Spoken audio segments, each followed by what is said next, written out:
गजा आनंद कुठलीही त्या ठिकाणी चौकशी न करता त्यांनी माझा उल्लेख एकेरी भाषणे केला। कामाच्या पाठपुरावा मी सातत्याने त्या करत होतो। मी कधी अभ्यास केला नाही, मला प्रसिद्धी मिळावी म्हणून। कधी कधी असं सुद्धा की शिवप्रभू घ्या इथे अवतार अशा पद्धतीने म्हणण्याची वेळ बोलत प्रशासनाने।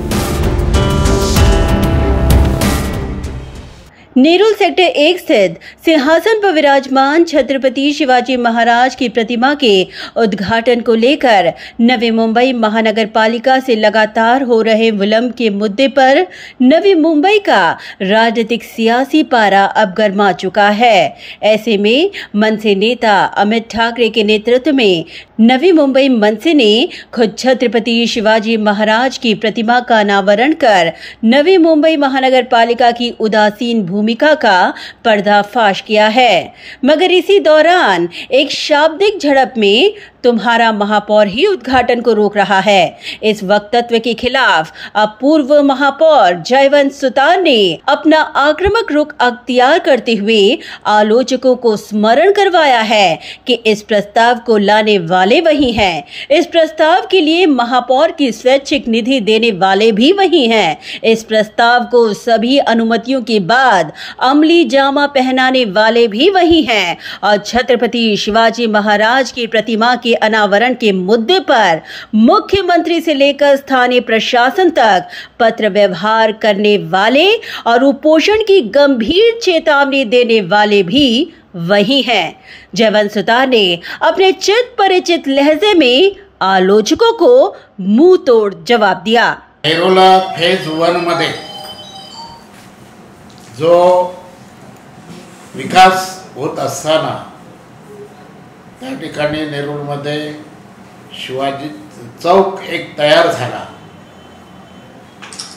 आणि ह्या चौकाला एक काहीतरी नाव असायला पाहिजे म्हणून त्या कालखंडामध्ये ग्रामपंचायतीच्या कालखंडामध्ये माझे बंधू अरुण सुतार त्या ठिकाणी होते आणि भविष्यामध्ये या चौकाला ऐऱ्या गैऱ्याचं नाव येईल या माध्यमातून त्या ठिकाणी मी शाखा प्रमुख असताना त्या ठिकाणी शिवाजी महाराज चौक म्हणून त्या ठिकाणी आम्ही सगळ्या कार्यकर्त्यांनी बोर्ड तयार करून तो नॉन ऑफिशियल त्या ठिकाणी बोर्ड लावला।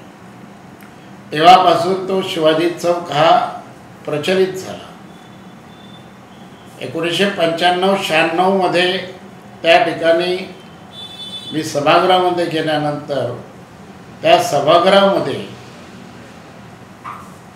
सदर ठिकाणी शिवाजी महाराज चौक असं नामकरण करण्यात यावं अशा पद्धतीची भूमिका त्या ठिकाणी घेतली। महानगरपालिकेने त्याला मान्यता देऊन शिवाजी चौक म्हणून हे घोषित केले। कालांतराने त्यावेळी वाशी सेक्टर 1 मध्ये अश्वारूढ छत्रपती शिवाजी महाराजांचा पुतळा त्या ठिकाणी बसवायचं त्या ठिकाणी झालं। त्यावेळी तत्कालीन महापौर संजीवजी नाईक होते, मी सभागृह नेता होतो आणि मग मी त्यावेळी सांगितलं की हा पुतळा आमच्या त्या नेरुलमधल्या शिवाजी चौकात त्या ठिकाणी नेऊया। परंतु तसं न होता त्या ठिकाणी सदर पुतळा महापालिकेच्या सभागृहामध्ये तो ठेवण्यात आला। ज्यावेळी मी 17-18 मध्ये महापौर झालो त्या कालखंडामध्ये प्रशासनाच्या पाठीमागे लागून विविध असलेल्या परवानग्या, प्रशासकीय परवानग्या, गव्हर्नमेंटच्या परवानग्या ज्या होत्या त्या मिळवणे कामी त्या ठिकाणी महापालिकेच्या अधिकाऱ्यांची एक कमिटी गठीत केली आणि त्यांच्या माध्यमातून त्या ठिकाणी त्या परवानग्या मिळवण्यात यश लाभलं।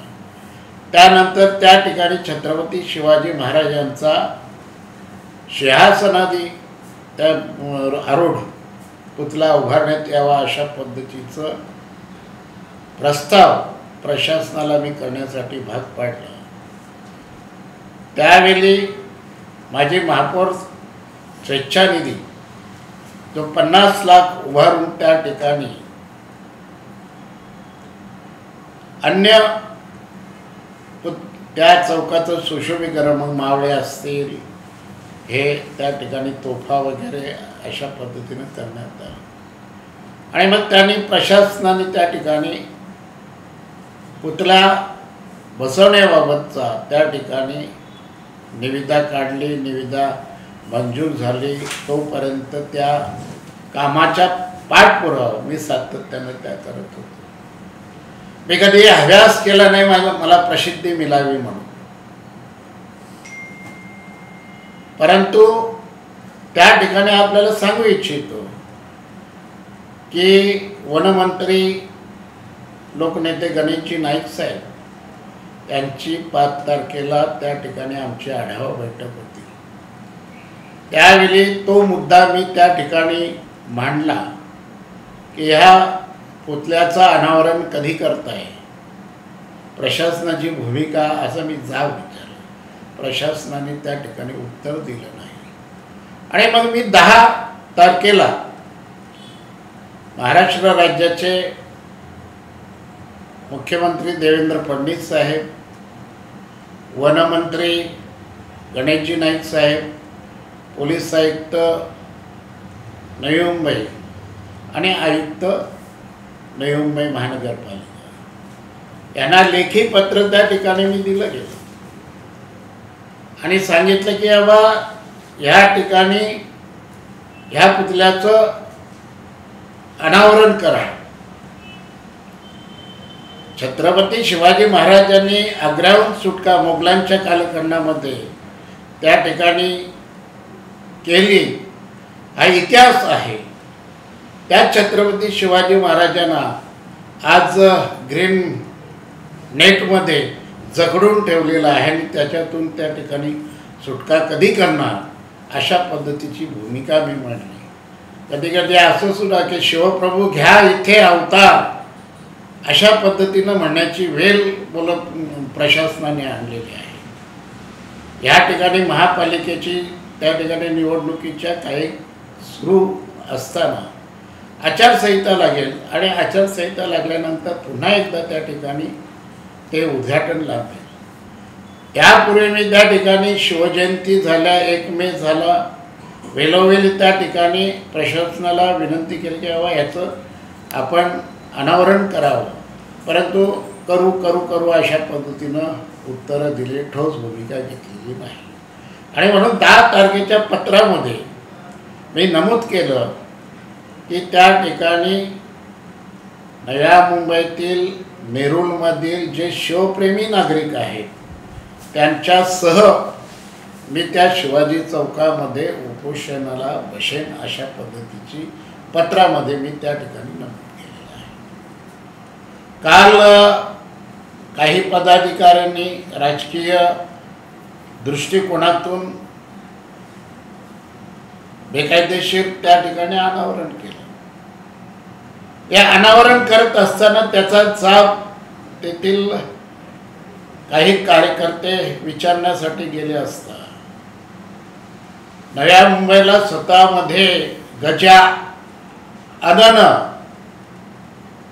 मी काय म्हणतो गजा आनन, कुठलीही त्या ठिकाणी चौकशी न करता त्यांनी माझा उल्लेख एकेरी भाषेने केला आणि तुझा महापौर होऊ देत नाही अशा पद्धतीचा। आणि म्हणून मी त्या अनुषंगानं हे लोकांना समजावं म्हणून मी हे आपल्याला बोलवलेलं आहे। खरं पाहता लोकप्रतिनिधी नाही, त्या ठिकाणी तो पुतळा बसवण्यासंदर्भामध्ये काय काय प्रशासकीय गोष्टी पार पाडाव्या लागतात याचं ज्ञान नाही, परंतु आम्ही काहीतरी केलं या भूमिकेमध्ये स्वतःला त्या ठिकाणी जी काही मंडळी समजत आहेत आम्ही काय केलं, परंतु लोकमानसामध्ये तुमची त्या ठिकाणी पद काय आहे? ज्यावेळी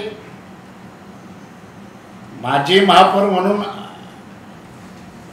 एकेरी भाषा वापरतो त्यावेळी यांचे संस्कार कुठे गेले? एकीकडे मराठीचा लळा लावणारी मंडळी यांचं त्या ठिकाणी मॅनर्स कुठे गेले? ही बुद्धी काय लोप पावली होती का? आणि म्हणून मला आपल्या माध्यमातून सांगणं आहे की आपण शनिशा करावी. महापालिकेचे 1995 पासूनचे ठराव माझ्या कार्यालयामध्ये उपलब्ध आहेत. ठराव कुठं कोणी टाकले, पत्र किती दिलेले आहेत याची माहिती त्या व्यक्तीने घ्यावी आणि मग मी सांगावं की बाबा तुझा महापौर त्या ठिकाणी उद्घाटन करू देत नाही. ही भाषा योग्य नाही. माझं म्हणणं एकच आहे, माझं एकच म्हणणं की त्या ठिकाणी शिवप्रेमी मोठ्या प्रमाणामध्ये आहे. जर अश्वारूढ पुतळ्याचा अनावरण ज्या पद्धतीनं झालं होतं त्या पद्धतीनं या ठिकाणी या नेरूळ सेक्टर 1 मधल्या पुतळ्याचं अनावरण व्हावं ही अनेक शिवप्रेमींच्या मनामध्ये इच्छा होती आणि त्या माध्यमातून त्या ठिकाणी करायचं हे 10 तारखेला पत्र दिलं होतं. 15 दिवसात जर त्या ठिकाणी प्रशासनाने हे केलं नाही तर त्या ठिकाणी उपोषणाला बसणं ही मी ते सांगितलं होतं आणि अशा कालखंडामध्ये झालेलं आहे. खरं पाहता त्या ठिकाणी प्रशासनाने याचा बोध घ्यावा की आज शिवप्रेमीमध्ये तीव्र नाराजी आहे आणि तातडीनं त्या ठिकाणी उद्घाटन करावं अशा पद्धतीची मी आदरणीय मुख्यमंत्र्यांना त्या ठिकाणी पुन्हा या ठिकाणी सांगू इच्छितो की आपल्याला वेळ मिळत नसेल तर आपण रिमोटवर त्या ठिकाणी त्याचं अनावरण करावं अशा पद्धतीची माझी भूमिका आहे आणि भूमिका राहणार आहे. Bureau report, Navi Mumbai network.